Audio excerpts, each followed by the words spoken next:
Hey everybody, Economic Ninja here. I hope you're doing great. Got my morning coffee. I don't know what time this video is coming out, but we're gonna talk about the auto industry.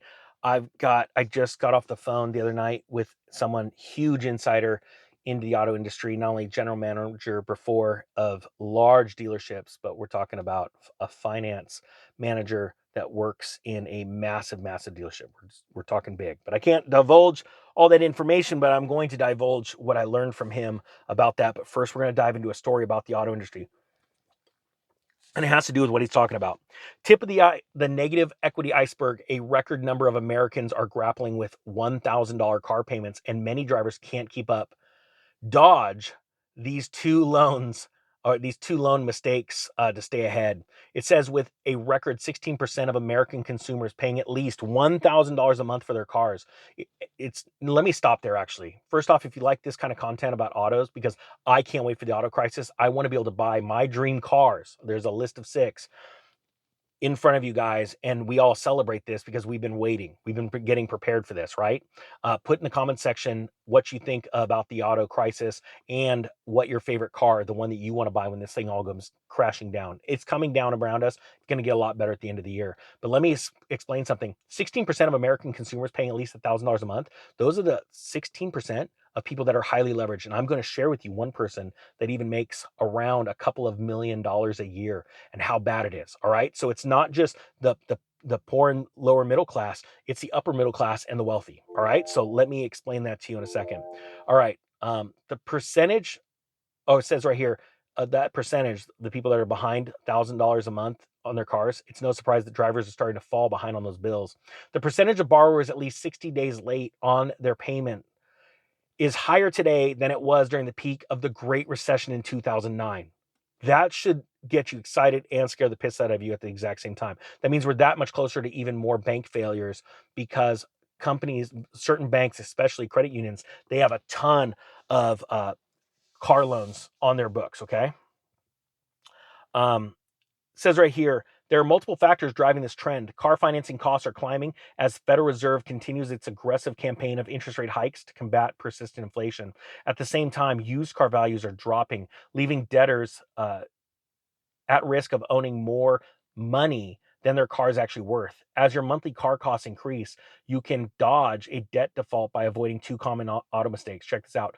Late payments, repossessions are on the rise. Used car prices surged during the pandemic due to a supply chain challenge, which forced buyers to take out bigger loans with higher APRs for those vehicles. Despite the fact that car prices started to cool off by the end of 2020, a concerning trend of auto loan defaults and car repossessions has started to resurface. According to the latest data, vehicle loans are the third largest debt category for US consumers, with Americans owning 1.52 trillion in auto debt. The percentage of subprime auto borrowers, who were at least 60 days late on their bill hit 5.67 in December, trumping the 5.04% in January of 2009. So that means not only are we already ahead, we are passing the peak of insanity as far as people that are behind in their loan rates. We've already passed the peak of the Great Recession. It's going to get much worse because inflation's getting worse. Now, you know what I'm going to do? I'm going to dive into what the insider told me and share this because this is absolutely staggering. He was given a couple of examples of auto dealerships like CarMax and Carvana, why they were having so much problems, and a lot of it wasn't talked about. Giving an example of Carvana is one thing he said is that they had this deal where it was 30 days sign and drive. You can sign, you can drive the car, and if you don't like it within 30 days, you can return it. And a lot of people in the industry were laughing and mocking Carvana and saying, what were you thinking? You're going to have a bunch of 30-day test drives and have these cars come back, possibly damaged. That's what I was thinking, but you're going to be handed them back. And the person's going to get, because you came up with this crazy idea, all of their deposit, all their money back. All right. So there was like a lag on actually getting money closed inside of Carvana because a lot of people were out there joyriding for 30 days. I literally wish I would have known this. I would have, the Ninja would be cruising a Porsche right now. And I'm not joking. I would have done it in a heartbeat. All right, let's just say it. Come on, be honest. Tell me in the comment sections, would you have done it? Hey, if they're going to let me drive this thing for 30 days and see if I want to blow a bunch of money, well, okay, I'll try it out. but so that meant cash flow was restricted, right? They canceled that. Another thing that he was saying, and that's a real problem, is all states have different laws in regards to titling. And he said that, as a matter of fact, he's texting me right now. Um, so you'll see this. Uh, all states have different laws and regulations when it comes to titling cars, and not all dealerships have the right and the ability to do what's called a metal plate, where they can actually hand you metal plates. Like they act as the DMV, right? They hand you the metal plates when you buy the car.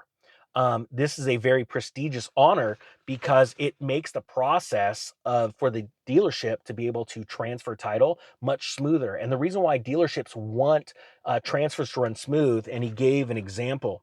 Here's an example out of Wisconsin. Let me find it real quick. I got a lot written down. Wisconsin. If you don't title the company, the dealership does not title the car within 5 days of it being purchased and changing ownership, there is a $750 fine. All right. Now, so the reason why a lot of dealerships want this right to be able to hand metal plates to them, because the titling process goes so much more smooth, and they don't have to fear this thing. Well, if there is some, let's say, dirty dealings and corruption where the titling doesn't happen in the proper amount of time, these fees start backing up. All right.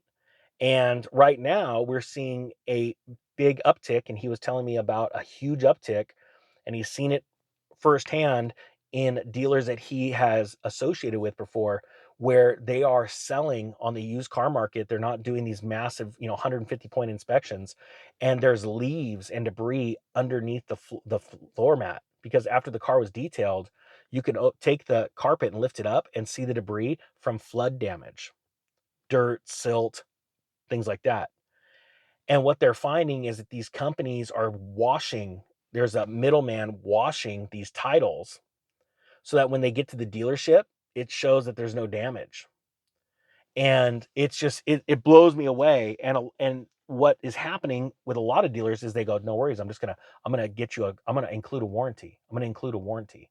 He was showing me a lot of the inside things, and I'm going to try and put together some classes on that for the side hustle course, because I know that people in the side hustle course are flipping cars, and I want to be able to warn you guys about that kind of stuff. But I got to really sit down and put all this information together. Another thing that is really interesting is, and again, if you lose your right to plate your cars at the dealership, what happens is, because if you take advantage of this and they catch you and you're running late multiple times, you lose that right. Now you have to race. You have to get everything done and race to the DMV to get that plated within those days, or your dealership is not only dealing with super high flooring costs, interest rates rolling higher, slower sales, but you're dealing now with fines from the state. And he said every state has different rules. So in your state, I just don't know how to explain all the different states.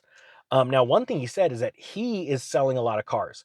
He said that the volume has not changed. It's very little, very like small, like 1%. But this is what he said is really scary. Is Now, obviously, he can't share personal advice information like people's names, stuff like that. I would never want to know anyway. But he said he could, he sees the numbers that are rolling through.